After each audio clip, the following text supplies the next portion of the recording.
without waste of time, we're going to take our Bible and open the book of Exodus chapter 20, verse 2.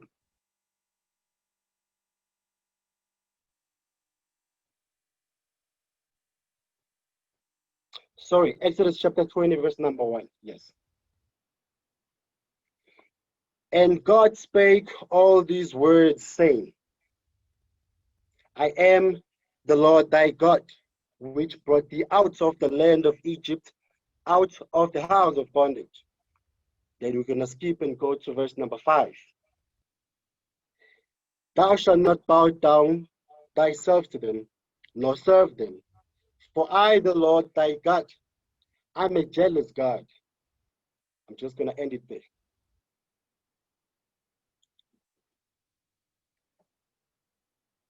Nearly all of us have stood at the graveside of our loved ones and done our final goodbyes, and we walked away, tried to get on with life.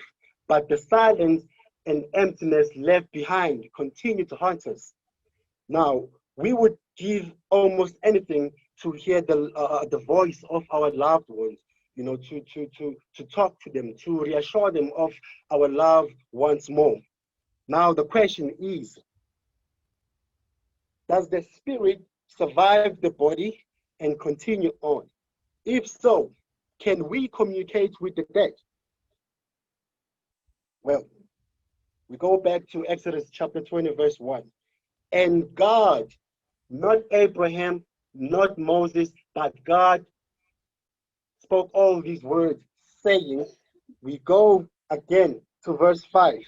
Thou shalt not bow down to them or serve them, for he is a jealous God. You know, it is good to preach the saints about God will remember you when you fall. Get up again. There's a light at the end of the tunnel. Do not lose hope. Stuff like that. Yes, it is good. But again, saints need to be reminded about the requirements. You know, we need to be reminded of the requirements to be remembered by God, the requirements to get the strength from God, the requirements to get to that light at the end of the tunnel. Because if we do not meet those requirements, you won't see, actually you only end up by seeing that light at the end of the tunnel, but you will never get there because you do not meet the requirements. Moses, God used him to free the children of Israel from the land of Egypt. And he did not enter to the promised land because he did not meet the requirement. So he lost the battle with the Philistines because he did not meet the requirements. God did not allow David to build his temple because he did not meet the requirements. Now, you sitting there asking yourself, why is God not answering that specific prayer of yours? Now ask yourself this, do you meet the requirements?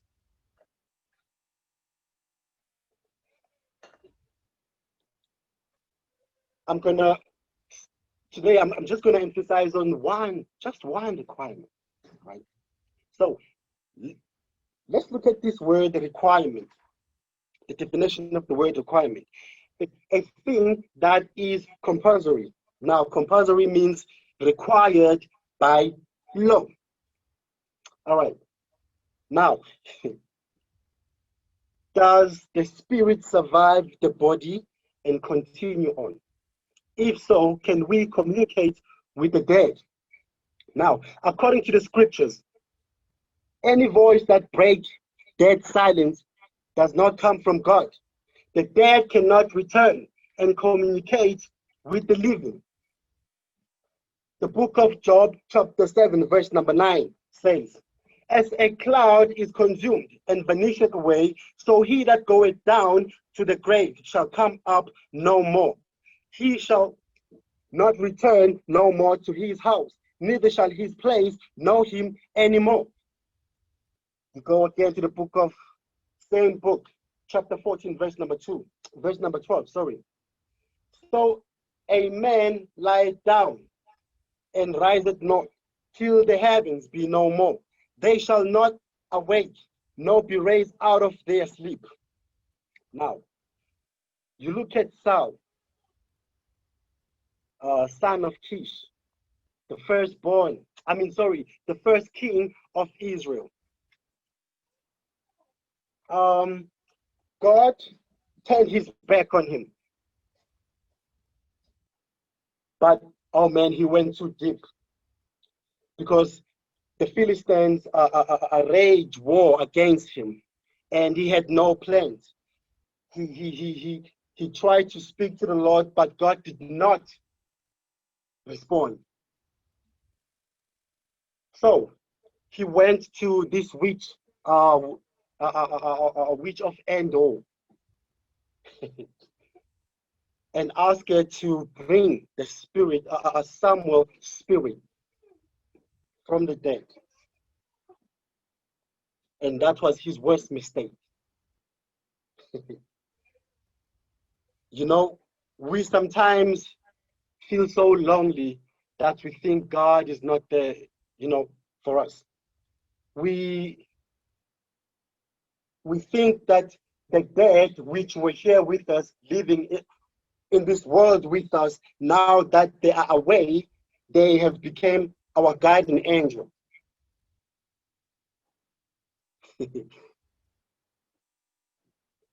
In clear and unmistakable language, Job describes death as a sleep until resurrection morning. This is why he says in the book of Job, chapter 16, verses number 22, only a few years will pass before I go on the journey of no return.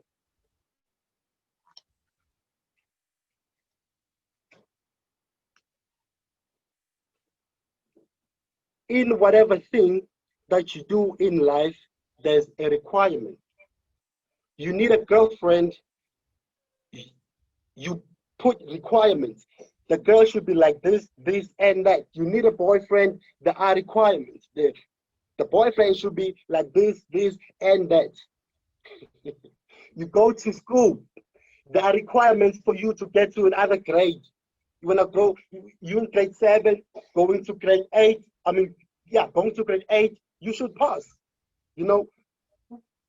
From grade 12 to varsity, the entrance, you call it entrance, right? Yeah, whatever. I did not graduate, so I don't know what you call it. But yeah, for you to get there are requirements. You need to meet certain requirements for you to be submitted, for you to be accepted, actually. So we come to God thinking that, yes, God, he is your friend indeed. Yeah, he is your friend. But he's a friend that in order for him to give you something, there are requirements. There's something that there's a certain level that you should reach. There's a certain level that you should be at. You can't just wake up in the morning after smoke. I'm not saying those who are smoking weed or those who are drinking, they not. I'm just saying you can't just wake up in the morning and expect God to answer each and every request. No, it doesn't work like that. Even Moses himself, even David himself, the voice with David, talking about David. The reason why God did not allow David to build the temple. David was a man of war. He had blood in his hand. God wanted a man of peace to build the temple. That is the requirement. You've been praying for one thing for about 10 years, 13 years, and still you're not answered. Why? There is that requirement that you do not meet. So I'm not going to take long, saints, but we should make sure that we meet the requirements for us to get what we ask from God. One requirement that I'm talking about today is talking to the dead. It is completely forbidden. Well, I'm Zulu. We all know that Zulus like imisebenzi, rituals and all of that, talking to the dead, amadlozi, and all of that, and they're proud about it, But this God that we are worshiping, he's a jealous God. He even says, "Ungamhlanganisi nabanye othixo." I'm not going to be long, saints. I'm just going to give you a few scriptures, God's word condemning the occult, spiritualism, fortune tellers, and all forms of communicating with the dead. First, you check Leviticus chapter 19, verse 31. You check again Leviticus chapter 20, verses number 27. Isaiah chapter 8, verse 19.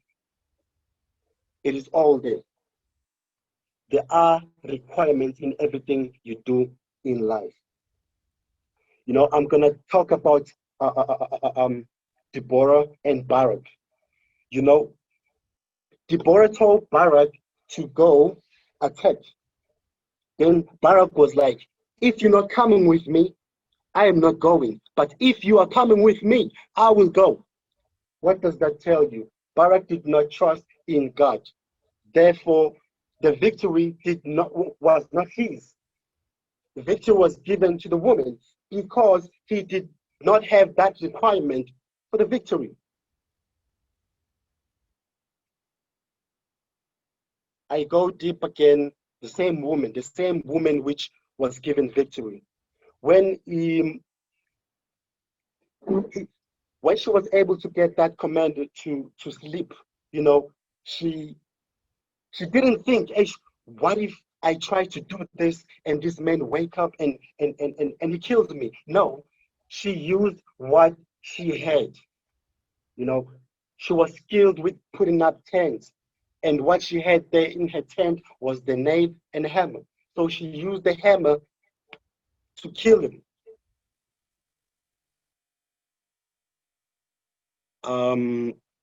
I pray that we understand that in whatever thing we do in this world, there are requirements.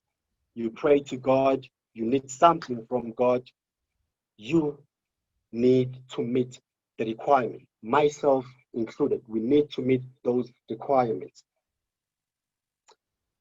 I pray that saints understand the word. I pray that saints, we search ourselves in what is it that we do not do. Why is God taking so long to answer? Because really, you're going to take 20 years praying for one thing, and you will never get it because you are not meeting the requirements. This is the word for today. Thank you for this opportunity. Pray for me, and I pray for you.